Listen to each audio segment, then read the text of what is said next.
guys, this is Miss Paano. Welcome to my YouTube channel. So for today's video ay nandito po tayo ngayon sa clinic ni Doc Shakey's and meron po tayong gagawin na procedure which is hindi po sa akin, sa akin pong kaibigan na artista lang naman siya.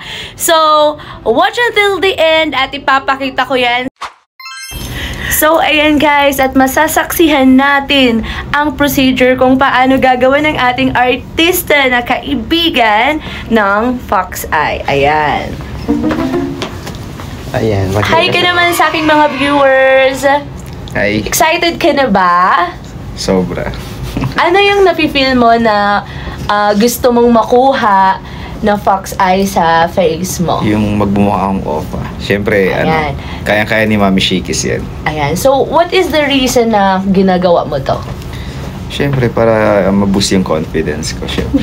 Yan. Mas kailangan natin. Kahit parang chinito ka na? Gusto mo pa more? Hindi, medyo kasi nagsag na yung, yung eyelid ko. Ayan. Kita nyo naman, di ba? Yes. Medyo nakababa na siya. So, gusto ko siya nakagan. Ayan. Ayan. Para nakagan na siya. Chinito look talaga. Okay. Ayan. So, yan yung reason talaga kung bakit mo siya go through. Tsaka syempre, para yun nga, kasi humarap tayo minsan sa camera. Madalas sa camera, sa mga interviews natin. Tapos pag nag-shoot, so gusto ko kasi pag nasa ko, harap ng camera, medyo open na ako. Tsaka gusto ko siya kasi nakikita ko sa iba, parang ang ganda ng dating.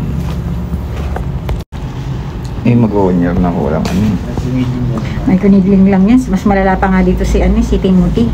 Pero ngayon, parang baby skin. Even yung ganito niya, mabuto kasi to talaga normal sa lalaki, mabuto. Pantay na. Sobrang soft. Kaya gano'n yung ginawa sa mukha ko ngayon eh. Ano to? Ayokong soda. Close your eyes.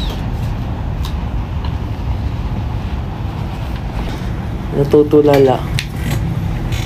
Natutakot kasi ako.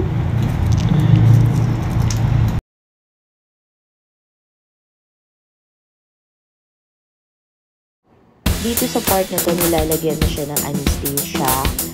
Okay, dyan sa may forehead niya, malapit sa eyes. At ayan na nga, nilalagay na nga ni Doc ang anesthesia niya para before ang procedure, hindi niya maramdaman. Siyempre, no? Hindi naman siya masakit, guys. Usually, ang anesthesia naman is para lang hindi natin maramdaman yung pain. As you can see naman, smooth lang ang procedure ni Doc Shakey's. It depends naman din talaga sa hands na gagawa sa'yo. Ako naniniwala ko sa ganun. Pag magaan ang kamay ng doctor, talagang walang pain. Wala kang pain na mararamdaman. Para lang yung magpapaayos ng sleep mo, diba? So, ganun lang yung experience niya dito. Sobrang smooth lang nung procedure. At hindi nga siya umiyak kasi nga, natotolerate niya yung pain dahil nga may anesthesia. Ayan yung thread na pinasok sa kanya, sa may forehead, sa gilid ng forehead niya. Which is yan yung nagpapa-tighten ng pagka-chinito niya para maging fox eye siya. So, yan yung humahawak sa balat. Nasa skin lang siya hindi siya sa loob ng brain or something. Wag OA. So, nasa skin lang siya. Ita-tighten lang niya yung skin mo na binabanat niya pataas para maging fox eye siya. So, hindi siya madugo na procedure. Siyempre, magdudugo siya onte pero hindi yung maraming dugo, diba? Kasi nga, si Doc Shakey's ay okay lang gamay yan, niya kasi na yung ngayon ka lang procedure. OA na sigit. Pag gumaling yan, hindi naman ganyan ka OA. Tsaka mamaya masatakain ko pa siya. Mas kailangan kong bilisan. Wala yung anak mo Ayun na, hugotin na. Ayun na. And itong threads na to is special threads. Hindi ko to... Sabi ni Doc, kailangan sinabi niya ka using your mouth, not your nose, para mas mabilis ang procedure. Masakit talaga yung anesthesia. Yung anesthesia ba? Yan ba yung ginagamit pag niraraspa ka? Char. Mas masakit yun. Kasi ano? Laksan mo, Jepoy, para pumasok. Diba, Jepoy? Ang basic lang gumawa ng Fox iPad, sumusunod sa procedure. Diba? Kanina more.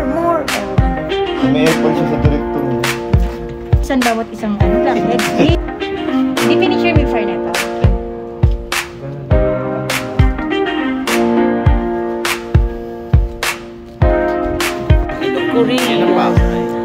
Ay, hindi yung kanina. Ayan yung filter sa nose. Oh my God. It's so insane. Galing. Todo ko ha. Kapikit na siya. Todo ko kasi. Nagkikipikit na siya. Para mamaya, Pag gumaling siya. Pag nag-subside, magsasubside tayo mamaya eh. Magiging ganito yung natural niya na naman. Yes. Ito yung magiging natural niya na. Lahat din ano niya na. Saka nagkaroon ng lifting effect. Tingnan mo to, na-less yung ano mo laugh line. Puhunan eh. Kasi tinay ko na yung dati. Magkano yung Hindi paganyan? ko magagamit yung mata ko. Naka-promo kami ng 11K. Ang promo price namin ng una 15K. Kaya dami yung pagka-abil niyan. So, mamaya mami. Kapis dito dyan. Todo ka na rin to ha. Pang. Wala po. Meron ako na.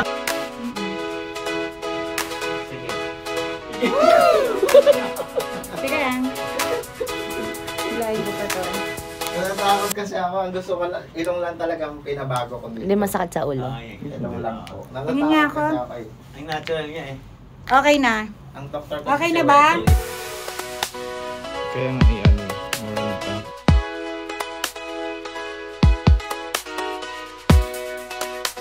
Oh my God. Ito talaga yung fox eye na nauuso ngayon. Kagaya nung kay Andrea Brillantes. As you can see naman sa mga post niya, nagbago talaga yung eyes niya. Ganyan ang fox eye. And he had also a Hippo 7D laser for the skin and for the procedure ng fox eye para maging tighten siya.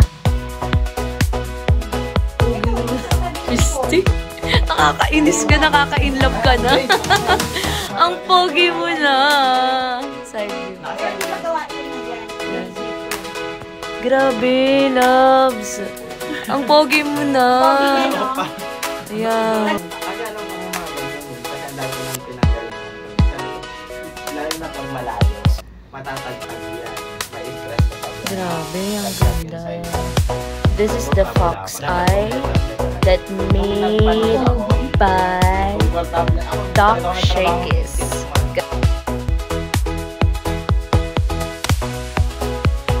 This is Miss Paano. See you on my next vlog.